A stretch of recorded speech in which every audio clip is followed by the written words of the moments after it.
Waiver Wire Watch. It is waiver watch time. I'll kick it off with a guy we already talked about, so we don't need to really talk about it a ton. We got Michael Carter. And, as a Jets fan, I'm a huge Michael Carter truther. Day one, I said he would be RB1A. Obviously, Brees Lightning became a thing. And now that he's out for the year, Carter's going to have a big role again. I think bringing in James Robinson was necessary for this team. And I expect both to be used quite often. But I do think, I do think, I said this before, both should be rostered in all leagues. Carter's available in 35% of sleeper leagues, so he's out there in deeper leagues, and he's a must-add. Yeah. The Jets are clearly a run-first team. Yes. So, we got the Gus Bus is the next guy on our Waiver Wire watch. He's only rostered in 39% of sleeper leagues, and he is the leader of this backfield. I feel like every year we're talking about Gus Edwards as the lead back in Baltimore. Ever since he's come into the league, he's always had a role there. Oh, yeah, 100%. Dobbins is out 4 to 6 weeks. And, Edwards this past week was the leader of this team, 16 carries, 66 yards, and 2 tutties. He played most of the snaps out of all of the Baltimore running backs.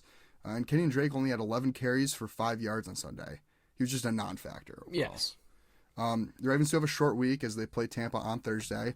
I wouldn't be shocked if Justice Hill and Kenyon Drake got some more reps with Edwards coming off of a significant injury. However, Edwards is the guy you want moving forward. Yeah, 100%. Now we got a two-headed backfield, which is going to be a running back by committee. We got Chuba Hubbard and D'onta Foreman. Yep. With C-Mac being traded, that leaves a huge hole that needs to be filled. And, you come in with two guys that could do their best to try to fill at least 50% of that role. Whether it was Chuba Hubbard or D'onta Foreman, they were both pretty effective against Tampa Bay. Mm-hmm. They both produced over 15 PPR points. This type of production, these guys are probably both low-end RB3s and probably worth a flex spot. Right now, I would choose Foreman over Hubbard. I was listening to Matthew Berry earlier, or even when C-Mac first got traded, and he was big on Foreman as well. Foreman has that big playability, and he showed that against Tampa. Mm-hmm. About half of his yards on the ground came in one play with a big 60-yard touchdown run. But Carolina knows he has that big playability. Right. So, yeah, moving forward, I would probably roster Foreman. I'd stay away from Hubbard right now, especially because he did get hurt at the end of that game. They're saying it's not a significant injury at all. Yeah, he's questionable for next week. But I do think Foreman's big playability just adds more value to him in fantasy. Yeah.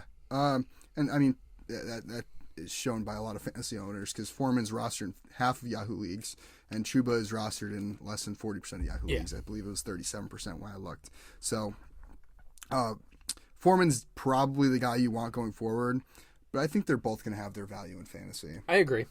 Our last waiver wire watch candidate is Evan Ingram. He's just a great example of sometimes a change of scenery is all player needs to break out. You look at Evan Ingram, and he was considered a bust with the New York Giants. It seemed like he dropped the ball more than he actually caught it. Yeah, that's messed up, man. But it is true. It's true, yeah. It is true. And ever since signing with Jacksonville this offseason, it seems like his receiving ability has improved tremendously, and it's translated into consistent fantasy production. Evan Ingram has 9 or more points the last 3 weeks in PPR leagues, which is solid production for a tight end. That's if you ask me, especially with this season, unless you have one of the top tier tight ends in Kelsey or Andrews, 10 points a week from your tight end is really solid. Yeah. Ingram has 23 targets total over the course of the past 3 games, and he's definitely worth picking up if you're in need of a tight end, whether it be a bye that yours is on or you just didn't really draft well at the tight end position. And he is available roughly 41% of Yahoo leagues.